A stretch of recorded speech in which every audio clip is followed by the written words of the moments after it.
Praise the lord. ఈరోజు దేవుడు మనకిస్తున్న వాగ్దానం, అతడు ఓర్పుతో సహించి ఆ వాగ్దాన ఫలము పొందెను.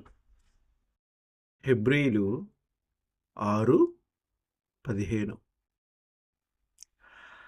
అబ్రహాముకి దీర్ఘకాల విషమ పరీక్షలు వచ్చాయి, కానీ అతనికి దక్కిన ప్రతిఫలం అతి శ్రేష్టమైనది. తన వాగ్దాన నెరవేర్పును ఆలస్యం చేయటం ద్వారా దేవుడు అతన్ని శోధించాడు. సైతాను అతన్ని శోధించాడు. మనుషులు అసూయ, అపనమ్మకం, ప్రతిఘటనల ద్వారా అతన్ని శోధించారు. శారా తన ముభావంతో శోధించింది. అన్నిటినీ ఓపికతో అతడు సహించాడు. ఆమెన్.